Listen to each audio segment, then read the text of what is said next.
ನಮಸ್ಕಾರ. ಕಥೆ ಶುರುವಾಗೋದು ಪ್ರಾಚೀನ ಮಿಥಿಲಾ ರಾಜ್ಯದಲ್ಲಿ. ಅಲ್ಲಿ ಒಂದು ದೊಡ್ಡ ಭವ್ಯವಾದ ರಾಜಮನೆತನದ ಮದುವೆಗೆ ಸಿದ್ಧತೆ ನಡೀತಿದೆ. ಊರೆಲ್ಲ ಸಂಭ್ರಮ, ಸಡಗರ.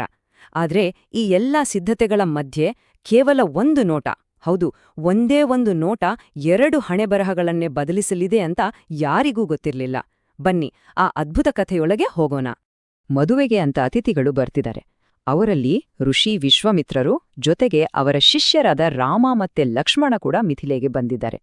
ಅವರನ್ನು ಸ್ವಾಗತ ಮಾಡೋಕೆ ನಿಂತಿದ್ದ ರಾಜ ಜನಕರಿಗೆ ಬಂದವರನ್ನ ನೋಡಿದ ತಕ್ಷಣ ಏನೋ ಒಂಥರ ದೈವಿಕ ಅನುಭವ ಆಗತ್ತೆ. ಅವರ ತೇಜಸ್ಸು, ಆ ಸೌಂದರ್ಯ, ಅದನ್ನ ನೋಡಿ ಜನಕ ಮಹಾರಾಜರು ಸಂಪೂರ್ಣವಾಗಿ ಮಂತ್ರಮುಗ್ಧರಾಗ್ಬಿಡ್ತಾರೆ. ಅವರ ಬಾಯಿಂದ ತಕ್ಷಣಕ್ಕೆ ಬಂದ ಮಾತೇ ಇದು: ಪರಬ್ರಹ್ಮನೇ ಮನುಷ್ಯ ರೂಪದಲ್ಲಿ ಭೂಮಿಗೆ ಬಂದ ಹಾಗೆ ಇದೆಯಲ್ಲ ಅಂತ. ಸರಿ, ಹಾಗಾದ್ರೆ ಆ ರಾಜಮನೆತನದ ಸ್ವಾಗತ ಹೇಗಿತ್ತು? ಬನ್ನಿ, ಮಿಥಿಲೆಯ ಆಸ್ಥಾನದೊಳಗೆ ಹೋಗಿ ನೋಡೋಣ. ಇದು ಬರೀ ಒಂದು ಸ್ವಾಗತ ಅಷ್ಟೇ ಆಗಿರ್ಲಿಲ್ಲ, ಬದಲಿಗೆ ಆ ರಾಜ್ಯದ ಗೌರವ, ಸಂಸ್ಕೃತಿ ಎಲ್ಲವನ್ನೂ ತೋರಿಸುವ ಒಂದು ದೊಡ್ಡ ಸಮಾರಂಭವಾಗಿತ್ತು. ಇಲ್ಲಿ ನೋಡಿ, ಆ ಸ್ವಾಗತ ಎಷ್ಟು ಅಚ್ಚುಕಟ್ಟಾಗಿತ್ತು ಅಂತ. ಮೊದಲು ವಿಶ್ವಾಮಿತ್ರರು ರಾಮ ಲಕ್ಷ್ಮಣರ ಜೊತೆ ಬರ್ತಾರೆ. ಸ್ವತಃ ರಾಜ ಜನಕರೇ ನಗರದ ಹೊರಗಡೆ ಹೋಗಿ ಅವರನ್ನ ಸ್ವಾಗತಿಸ್ತಾರೆ. ಅಷ್ಟು ದೊಡ್ಡ ರಾಜ ಅಲ್ವಾ? ಅಷ್ಟೇ ಅಲ್ಲ, ಅವರ ಭೇಟಿಗಾಗಿ ತುಂಬು ಹೃದಯದಿಂದ ಕೃತಜ್ಞತೆ ಹೇಳ್ತಾರೆ. ನಿಮ್ಮ ಪಾದದ ಧೂಳಿನಿಂದ ನನ್ನ ನಗರವೇ ಪಾವನವಾಯಿತು ಅಂತ ಹೇಳಿ ತಮ್ಮ ಗೌರವವನ್ನು ತೋರಿಸ್ತಾರೆ. ಆಮೇಲೆ ಅತಿಥಿಗಳನ್ನ ಬಹಳ ಆದರದಿಂದ ರಾಜ ಅತಿಥಿಗೃಹಕ್ಕೆ ಕರ್ಕೊಂಡು ಹೋಗ್ತಾರೆ. ಇಲ್ಲಿ ಒಂದು ಇಂಟ್ರೆಸ್ಟಿಂಗ್ ವಿಷಯ ಇದೆ. ಅದು ಆತಿಥ್ಯಯ ಮತ್ತೆ ಅತಿಥಿಗಳ ನಡುವಿನ ಜವಾಬ್ದಾರಿಗಳು. ಒಂದು ಕಡೆ ರಾಜ ಜನಕರ ಕರ್ತವ್ಯ ಏನು? ಬಂದವರೆಗೆ ಯಾವುದೇ ಕೊರತೆ ಆಗದ ಹಾಗೆ ಭವ್ಯವಾಗಿ ಆತಿಥ್ಯ ನೀಡೋದು, ಎಲ್ಲಾ ವ್ಯವಸ್ಥೆಗಳನ್ನು ನೋಡ್ಕೊಳ್ಳೋದು. ಆದ್ರೆ ಇನ್ನೊಂದು ಕಡೆ ಅತಿಥಿಗಳಾಗಿ ಬಂದ ರಾಮಲಕ್ಷ್ಮಣರ ಜವಾಬ್ದಾರಿ ಏನು? ಅವರು ತಮ್ಮ ಗುರು ವಿಶ್ವಾಮಿತ್ರರ ಮಾತನ್ನು ಕೇಳ್ಬೇಕು, ಆಸ್ಥಾನದ ನಿಯಮಗಳನ್ನ ಪಾಲಿಸ್ಬೇಕು, ಮತ್ತೆ ಅಷ್ಟೆಲ್ಲ ದೊಡ್ಡ ರಾಜಕುಮಾರರಾಗಿದ್ರೂ ತುಂಬಾನೇ ವಿನಮ್ರವಾಗಿ ನಡ್ಕೋಬೇಕು. ನೋಡಿ, ಎರಡೂ ಕಡೆ ಕರ್ತವ್ಯಕ್ಕೆ ಎಷ್ಟು ಬೆಲೆ ಇದೆ. ಸರಿ, ಆಸ್ಥಾನದ ಈ ಸಾರ್ವಜನಿಕ ಕಾರ್ಯಕ್ರಮಗಳಿಂದ ಈಗ ನಾವು ರಾಜಕುಮಾರಿಯ ವೈಯಕ್ತಿಕ ಆಧ್ಯಾತ್ಮಿಕ ಕರ್ತವ್ಯದ ಕಡೆಗೆ ಹೋಗೋಣ.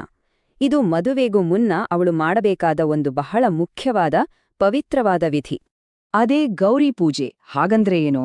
ಇದು ಅವಿವಾಹಿತ ಹೆಣ್ಣುಮಕ್ಕಳು ತಮಗೆ ಸದ್ಗುಣ ಇರುವ, ತಾವು ಇಷ್ಟಪಟ್ಟ ಪತಿ ಸಿಗಲಿ ಅಂತ ಗೌರಿದೇವಿಯನ್ನ ಪ್ರಾರ್ಥಿಸೋ ಒಂದು ಪವಿತ್ರವಾದ ಪೂಜೆ. ಇದೊಂದು ಸಂಪ್ರದಾಯ ಅಷ್ಟೇ ಅಲ್ಲ, ಇದು ಆ ಯುವತಿಯ ಮನಸ್ಸಿನ ಮಾತು.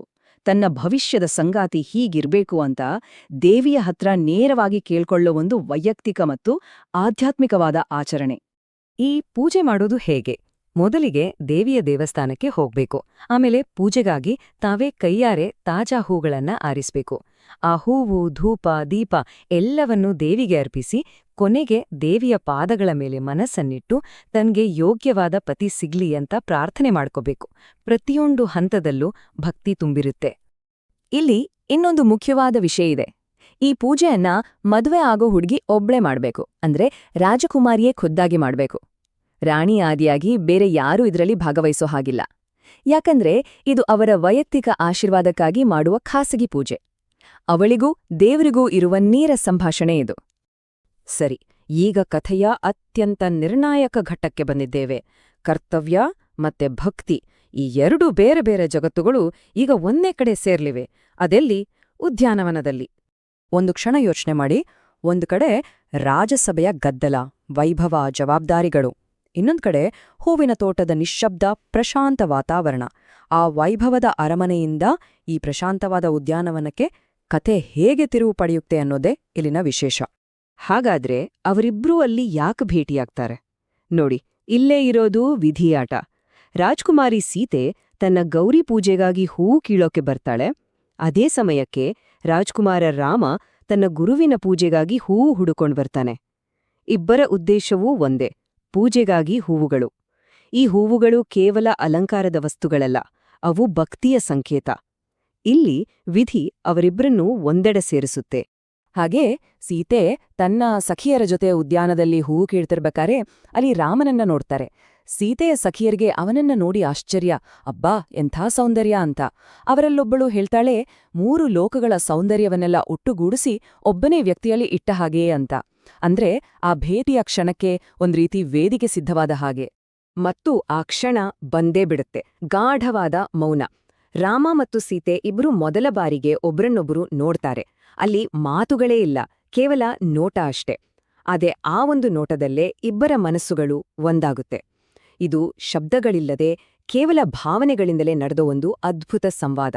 ರಾಮನನ್ನ ನೋಡಿದ ತಕ್ಷಣ ಸೀತೆಯ ಮನಸ್ಸಿನಲ್ಲಿ ಗೌರೀದೇವಿಗೆ ಒಂದು ಪ್ರಾರ್ಥನೆ ಮೂಡುತ್ತೆ. ಯಾರ ಮೇಲೆ ನನ್ನ ಮನಸ್ಸು ಈಗ ನಿಂತಿದೆಯೋ ಆ ಸುಂದರ ಶ್ಯಾಮಲ ವರ್ಣದ ಕರುಣೆ ತುಂಬಿದ ಇವನೇ ನನ್ನ ಪತಿಯಾಗಲಿಯಂಟ್. ಅಂದ್ರೆ ಅವಳ ಹೃದಯ ಆಗ್ಲೇ ತನ್ನ ಪತಿಯನ್ನ ಆಯ್ಕೆ ಮಾಡಿತ್ತು. ಅವಳ ಪ್ರಾರ್ಥನೆಗೆ ಉತ್ತರ ಕಣ್ಣು ಮುಂದೆಯೇ ಸಿಕ್ಕಿತ್ತು. ಸರಿ, ಆ ಒಂದು ನೋಟ, ಆ ಒಂದು ಭೇಟಿ ಇಬ್ಬರ ಮೇಲೂ ಎಂಥ ಪರಿಣಾಮ ಬೀರಿತು, ಆ ಒಂದು ಕ್ಷಣ ಅವರ ಜೀವನವನ್ನೇ ಹೇಗೆ ಬದಲಾಯಿಸಿತು ಅಂತ ಈಗ ನೋಡೋಣ. ಅಲ್ಲಿಂದ ಬಂದಮೇಲೆ ರಾಮನ ಮನಸ್ಸಿಗೆ ಸಮಾಧಾನವೇ ಇಲ್ಲ. ಏನೋ ಒಂದು ತಳಮಳ, ಅವನಿಗೆ ತಾನೇ ಅರ್ಥ ಆಗ್ತಿಲ್ಲ. ತನ್ನ ತಮ್ಮ ಲಕ್ಷ್ಮಣನ ಹತ್ರ ಹೋಗಿ ಕೇಳ್ತಾನೆ, ನನಗೇನಾಗಿದೆ ಅಂತ. ಅಂದ್ರೆ ಎಂದೂ ಇಲ್ಲದ ಒಂದು ಭಾವನಾತ್ಮಕ ಗೊಂದಲ ಅವನನ್ನ ಕಾಡೋಕೆ ಶುರುವಾಗಿತ್ತು. ಇದನ್ನ ರಾಮ ಎಷ್ಟು ಸುಂದರವಾಗಿ ವಿವರಿಸ್ತಾನೆ ಗೊತ್ತಾ? ಲಕ್ಷ್ಮಣನಿಗೆ ಹೇಳ್ತಾನೆ, ನನ್ನ ಮನಸ್ಸು ಸ್ವಭಾವತಃ ಎಕ್ದಂ ಶುದ್ಧ, ಶಾಂತವಾದ ನೀರಿದ್ದ ಹಾಗೆ. ಆದ್ರೆ ಈಗ ಯಾರೋ ಆ ನೀರಿಗೆ ಒಂದು ಕಲ್ಲೆಸೆದ ಹಾಗೆ ಆಗಿದೆ. ಏಳುವ ಪ್ರತಿಯೊಂದು ಅಲೆಯಲ್ಲೂ ನನಗೆ ಸೀತೆಯ ಮುಖವೇ ಕಾಣಿಸ್ತಿದೆ ಅಂತ. ಅಬ್ಬಾ, ಎಂಥ ಮಾತಲ್ವಾ? ಇದು ರಾಮನ ಕಥೆಯಾದರೆ ಸೀತೆಯ ಕಥೆ ಏನಾಗಿತ್ತು? ಅವಳ ಪರಿಸ್ಥಿತಿಯು ಭಿನ್ನವಾಗಿರಲಿಲ್ಲ. ಅವಳ ಸಖಿ ಹೇಳ್ತಾಳೆ, ಅವಳ ಹೃದಯ ಆ ಹೂವಿನ ತೋಟದಲ್ಲೇ ಕಳೆದುಹೋಯಿತು ಅಂತ. ಅಂದ್ರೆ ಆ ಭೇಟಿಯ ಪರಿಣಾಮ ಅಷ್ಟೊಂದು ಆಳವಾಗಿತ್ತು. ಆ ಭೇಟಿಯ ನಂತರ ಸೀತೆಗೆ ಜಗತ್ತೇ ಬೇರೆ ರೀತಿ ಕಾಣೋಕೆ ಶುರುವಾಗುತ್ತೆ. ರಾತ್ರಿ ಹೊತ್ತು ಚಂದ್ರನನ್ನ ನೋಡಿದ್ರೆ ಒಂದು ಕಾಲದಲ್ಲಿ ಶಾಂತಿ ಕೊಡುತ್ತಿದ್ದ ಅದೇ ಚಂದ್ರ ಈಗ ಅವಳಿಗೆ ಕಳೆಗುಂದಿದ ಹಾಗೆ ಕಾಣುತ್ತಾನೆ. ಯಾಕಂದ್ರೆ ರಾಜ್ಕುಮಾರನ ಮುಖದ ತೇಜಸ್ಸಿನ ಮುಂದೆ ಚಂದ್ರನ ಬೆಳಕು ಏನೂ ಅಲ್ಲ ಅಂತ ಅವಳಿಗೆ ಅನಿಸ್ತೆ. ಹಾಗಾದ್ರೆ ಕೊನೆಯದಾಗಿ ಒಂದು ಪ್ರಶ್ನೆ, ಹಣೆಬರಹ ಅನ್ನೋದು ಎಲ್ಲಿ ನಿರ್ಧಾರವಾಗುತ್ತೆ? ರಾಜಸಭೆಯ ಗದ್ದಲದಲ್ಲ, ದೊಡ್ಡ ದೊಡ್ಡ ಘೋಷಣೆಗಳಲ್ಲ, ಅಥವಾ ಯಾರೂ ಇಲ್ಲದ ಒಂದು ಉದ್ಯಾನವನದಲ್ಲಿ ಎರಡು ಕಣ್ಣುಗಳೂ ಸೇರುವ ಆ ಒಂದೇ ಒಂದು ಮೌನವಾದ ನೋಟದಲ್ಲ? ಇದ್ರ ಬಗ್ಗೆ ಯೋಚನೆ ಮಾಡಿ.